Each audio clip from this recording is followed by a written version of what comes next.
أعوذ بالله من الشيطان الرجيم بسم الله الرحمن الرحيم إن الله ملائكته يصلون على النبي يا أيها الذين آمنوا صلوا عليه وسلموا تسليما اللهم صل على سيدنا مولانا محمد وعلى آل سيدنا شفيعنا محمد اللهم صل على سيدنا مولانا محمد وعلى آل سيدنا شفيعنا محمد। আমরা আল্লাহর কতিপয় গুনাহগার বান্দা একত্রিত হয়েছি একটি বিষয় সম্পর্কে আলোচনা করার উদ্দেশ্যে। বিষয়টি হলো রাজনীতি। রাজনীতি কাকে বলে, রাজনীতি কি, এই বিষয়ে আলোচনা করার জন্য। এখন বর্তমান সমাজে আমরা অনেক আলেমদেরকে একথা বলতে শুনি যে কোরআনে রাজনীতি আছে, আল্লাহ রাজার রাজা, বাদশার বাদশাহ, কোরআনি রাজনীতি। আবার অনেক আলেম বলেন যে কোরআনে রাজনীতি আছে, কোরআনে রাজনীতি নাই। এই কথা যারা বলে এবং বিশ্বাস করে তারা কোরআনের দলিল অনুযায়ী মানে অবিশ্বাস করে যারা, যে কোরআনে রাজনীতি নাই যারা বলে এবং কোরআনে রাজনীতি নাই যারা বলে এবং বিশ্বাস করে যে কোরআনে রাজনীতি নাই, তারা কাফের হয়ে যায়। এরকম কিছু ফতোয়াও দিচ্ছে। তো সেহেতু ফতোয়াটা একটু অন্তরে বাধার কথা না, যে একজন বিখ্যাত আলেম, বড় আলেম, যারা বড় বড় আলেম, তারা যদি এই কথা বলেই তাহলে একটা ব্যাপার অন্য রকমেরই লাগে। তো যাই হোক, তা আমাদের তো প্রতিবাদ করার ক্ষমতা নাই, আমরা বড় আলেমও না, হাফেজ, কারি, মাওলানা তাও না, বা দেশের বড় নেতাও না, তাই নাকি? সাধারণ মানুষ, সাধারণ জ্ঞানে বলি। তো রাজনীতি কাকে বলে এটা আমার জানার দরকার আছে। তো আমরা বাংলা গ্রামারের ভাষা অনুযায়ী রাজনীতি কাকে বলে? রাজনীতি হলো রাজার নীতি, রাজনীতি তাকে বলে রাজনীতি। এখন রাজার নীতি রাজনীতি, এখন কাকে বলে রাজনীতি?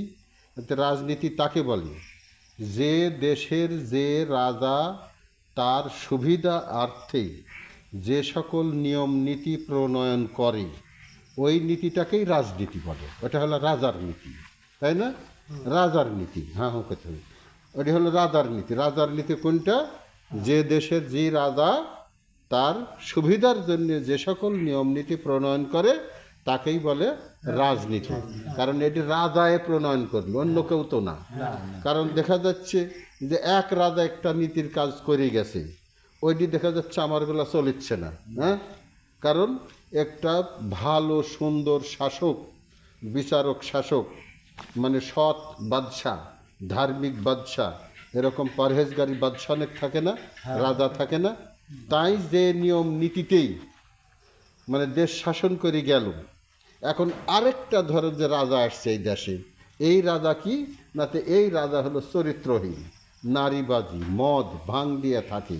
তাহলে পরে ওই আগের যে রাজার নীতি আসিল ওই নীতি নিয়ে কি এই চলতে পারবি? এই চলতে পারে না। তাহলে আর ওই নীতি বাদ, এর নিজস্ব নীতি এখন চালু করবি যে এই করতে হবে, যারা না করবে তার এই হবে, কেউ যদি এর প্রতিবাদ করতে আসে তাকে সাথে সাথে হত্যা করে দাও, এরকম না? এই নীতি। তাহলে এই রাজার নীতি, তার ওই নীতি নাই। তাহলে এখন দেখা যাচ্ছে তাহলে যে যখন যে দেশের যে রাজা তার সুবিধার্থে যে সকল নিয়ম নীতি প্রণয়ন করে সেইগুলি হলো রাজনীতি, তাকেই রাজনীতি বলে। সেই হিসাবে আবার রাজা কি? রাজা তো যে কেউ হতে পারে। একজন রাজা চরিত্রহীন হতে পারে, লম্পট হতে পারে, অত্যাচারী হতে পারে, ন্যায়পরায়ণও হতে পারে, পারে না? কিন্তু একজন নবী কি তাই হয়? একজন রাসূল কি তাই হয়? তা হয় না। তাহলে দেখা যাচ্ছে যে আবার কি রাজা কি না, তে হিন্দুও হতে পারে, বৌদ্ধও হতে পারে, খ্রিস্টানও হতে পারে, মুসলমানও হতে পারে, রাজা হতে পারে, বাদশাও হতে পারে, পারে না? এটি হিন্দু, বৌদ্ধ, খ্রিস্টান তাও হতে পারে।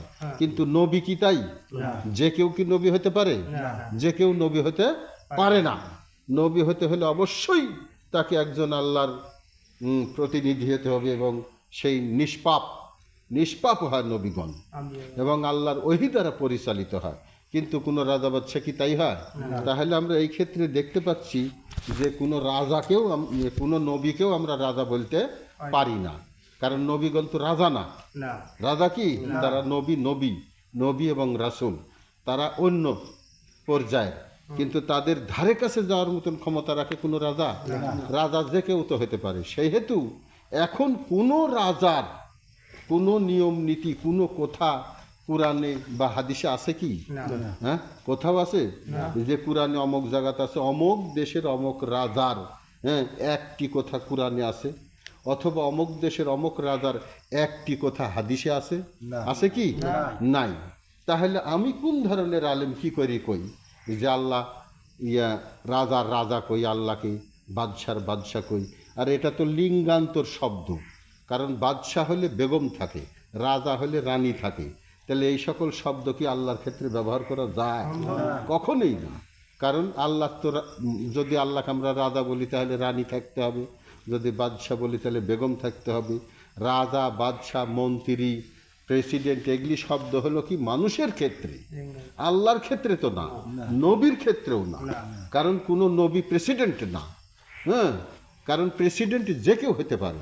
যেমন কি আমেরিকার প্রেসিডেন্ট তাই হলো খ্রিস্টান, তাই না? এরকম প্রেসিডেন্ট, রাজা, বাদশাহ, সম্রাট, হিন্দু, বৌদ্ধ, খ্রিস্টান, মুসলমান যে কেউ হতে পারে। অতএব নবীকে তো রাজা বলা যাবে না, সম্রাট বলা যাবে না, বাদশাহ বলা যায় না। বলা যায় কি? তাহলে তো এরকম রাজা বাদশারই তো সামিল হয়ে যায়। হ্যাঁ, আবার আল্লাহকেও তো রাজা বাদশাহ বলা যায় না। বলা যায় কি? কোনো অবস্থাতেই বলা যায় না। তাহলে আমি কি ধরনের আলেম যে একজন আল্লাহকে বলেছি রাজা, রাজাধিরাজ, বাদশাহ, বাদশার বাদশাহ? হ্যাঁ, এরকম তো কোনো বাদশার নিয়ম নীতি, কোনো কথাবার্তা, কোনো দেশের কোনো রাজা, বাদশাহ, প্রেসিডেন্ট, মন্ত্রী, কোনো বেকুবের কোনো কথা কোরআনের কোথাও নাই, হাদিসেও নাই। এটা হলো কি আল্লাহর বিধান। হ্যাঁ, যেটা আল্লাহর বিধান নবী মুহাম্মদুর রাসূলুল্লাহ সাল্লাল্লাহু আলাইহি ওয়াসাল্লামকে আল্লাহ তাআলা দিয়েছেন। নবী মুহাম্মদুর রাসূলুল্লাহ সাল্লাল্লাহু আলাইহি ওয়াসাল্লাম দুনিয়া সেইভাবে শাসন করেছেন। আমরা কোরআনে কোনো রাজনীতি নাই, হাদিসে কোনো রাজনীতি নাই। কোরআনে আছে কি আল্লাহ তাআলা তার বিধান দিয়েছেন। যেমন কোরআনে আমরা দেখতে পাই কি শাসন নীতি আছে, আছে না? ব্যক্তির থেকে সমষ্টিগতভাবে রাষ্ট্রীয় শেষ পর্যায় পর্যন্ত কিভাবে তুমি শাসন করবে সেই শাসন নীতি কোরআনে আছে।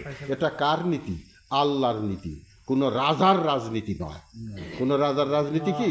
কোনো রাজার রাজনীতি নয়। এটা আল্লাহ তাআলা তার নবীকে দিয়েছে মানুষের জন্য এই সকল নিয়ম নীতি। হ্যাঁ, আল্লাহর বিধান। হ্যাঁ, এটা হলো আল্লাহর শাসন নীতি। তারপরে কি দেওয়া আছে? ইবাদত নীতি। আল্লাহর বান্দারা কিভাবে ইবাদত করবে সেই ইবাদত নীতি আছে।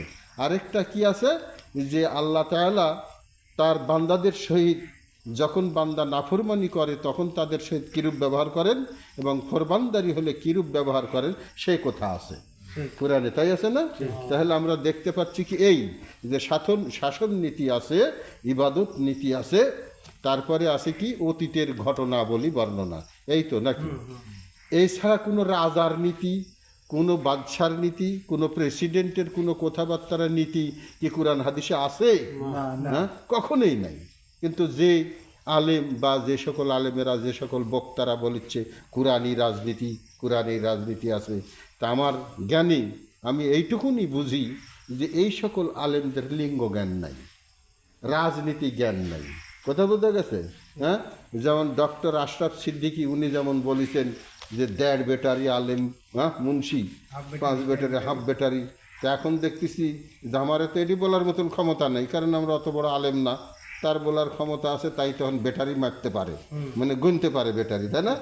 তাই ব্যাটারি গুনতে পারছে, 1.5 ব্যাটারি, 3 ব্যাটারি, 5 ব্যাটারি।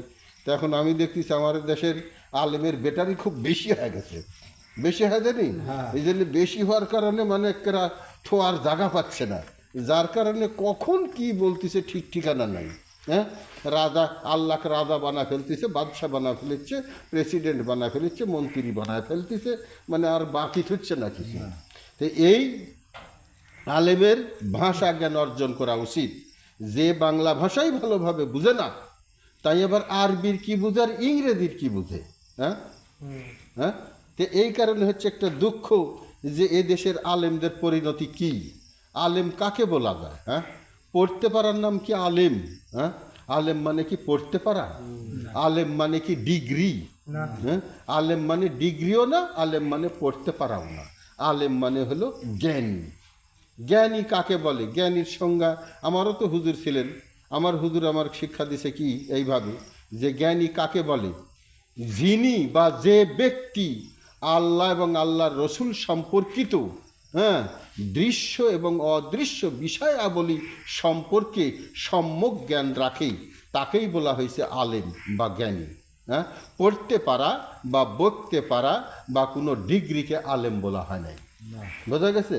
এই দৃষ্টিকোণ থেকে দেখছি তুমি ডিগ্রি নিয়ে আসছো কি নাতে আমি ডক্টরেট, আমি আল্লামা মুফতি সাহেব, আর আল্লাহকে বলো রাজা, রাজার রাজা, রাজাধিরাজা। এই কোথায় পেয়েছো এই কথা?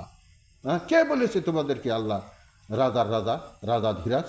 হ্যাঁ, লিঙ্গ জ্ঞান নেই, তুমি বেটা আলেম সাধিত, মুফতি হয়েছো, আল্লামা হয়েছো, ওই ডক্টরেট হয়েছো, আবার কি নাতে আজাহারি, হ্যাঁ, আবার আল মাদানি। হ্যাঁ, আল মাদানি কাক কয়? হ্যাঁ, যে মদিনায় বাস করে, মদিনায় বাস করে, আদিজ্জার বাসিন্দা, মদিনার যিনি বাসিন্দা তাকে বলা হয় আল মাদানি। হ্যাঁ, আর তুমি 3 দিন মদিনার যা থাকি আসি তারপরে হচ্ছে আল মাদানি। এই তুমি কিসের আল মাদানি? মদিনার তো সুইপারও আছে, বহু আছে না? সুইপার আছে না? আর বিভিন্ন ধরনের লোক আছে না? তাহলে তারা কি আল মাদানি? তারা তো আল মাদানি। হ্যাঁ, ও তুমি এই দেশে আসি 2 দিন ওই দেশে থাকি, এই দেশে এসে আল মাদানি সাজিছ। হ্যাঁ, ওই দেশের সুইপারও তো এই দেশে আসলে কি আসছে না, তো আল মাদানি। হ্যাঁ, তোমার বোঝা উচিত না? আল মাদানি বললেই তুমি কি আকাশে উঠে যাও নাকি? হ্যাঁ, আলেম মানে কি আল মাদানি? আলেম মানে কি আজাহারি? আলেম মানে কি ওই ডক্টরেট? আলেম মানে ডক্টরেট না, আল্লামা মুফতি নয়। আলেম মানে জ্ঞানী। ওই জ্ঞানী, ওই ব্যক্তি জ্ঞানী, ওই জ্ঞানী জ্ঞানী যে ব্যক্তি যিনি আল্লাহ এবং আল্লাহর রাসূল সম্পর্কে, হ্যাঁ, দৃশ্য অদৃশ্য সব রকমের বিষয় আছে না, এসব বিষয় সম্পর্কে সম্পূর্ণ বা সম্যক জ্ঞান রাখে, তাকেই বলা হবে আলেম। কোনো ব্যক্তিকে পড়তে পারা, হ্যাঁ, ডিগ্রিকে বা বিভিন্ন ধরনের বক্তব্য দেওয়াকে আলেম বলে না। বোঝা গেছে কি? তে আমরা দেখতে পাচ্ছি যে এটি তো সাধারণ জ্ঞান না। যে আল্লাহকে রাজা বললে কি ছোট করে খাট্ট করে বলা হয় না? আল্লাহ কি রাজা নাকি? আবার অনেকজন আবার মোনাজাত করতেছে, দোয়া করছে, আয় দয়ার সাগর আল্লাহ তুমি, হ্যাঁ, আল্লাহ তুমি দয়ার সাগর। এই আল্লাহ সাগর নাকি? আল্লাহ সাগর বলা যায়? দয়ার সাগর বলা যায়? সাগর তো দুনিয়ারই সামান্য একটু জল্লা বিষয়, একটু জল্লা বিষয় না? হ্যাঁ, এটি তো নবীর সাথেও তো বলা যায় না, আমার নবীকেও তো দয়ার সাগর বলা যাবে না। হ্যাঁ, কারণ তারা হচ্ছে অনন্তের সাথে যার সম্পর্ক। আমার নবী মুহাম্মদ সাল্লাল্লাহু আলাইহি ওয়াসাল্লামের সম্পর্ক কার সাথে? অনন্তের সাথে, অসীমের সাথে সম্পর্ক, তাই না? আমার আল্লাহ তাআলার দয়া কি? অসীম। হ্যাঁ, অসীম দয়ালু তিনি, দয়ার সাগর নয়। সাগর তো সামান্য একটু জল্লা জিনিস, দুনিয়ারই কয়েক ভাগের 1 ভাগও না। হ্যাঁ, দুনিয়ারই একটা অংশ, সামান্য অংশ। তাহলে আল্লাহ যদি দয়ার সাগর হয়, তাহলে দেখেছে আল্লাহর দয়া কতটুকু হবে?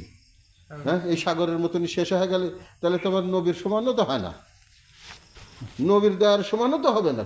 হ্যাঁ, তাহলে এই বলদ দেখি ভালো করে বোঝা উচিত না যে আমার ব্যাটারি কয়টা আর কয় নম্বরের কথা করছি।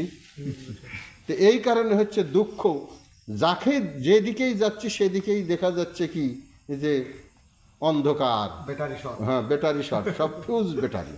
হ্যাঁ, ফিউজ ব্যাটারি, কিন্তু নাম ফোটাচ্ছে কি 5 ব্যাটারি, 7 ব্যাটারি, 3 ব্যাটারি, 1.5 ব্যাটারি ইত্যাদি আলেম সেজে গেছে। কথা বোঝা গেছে? তা আপাতত এখানেই থাক আর কি, অত বেশি কিছু তো আর জানা নাই আমাদের, বা বেশি কিছু বলারও নাই। হ্যাঁ।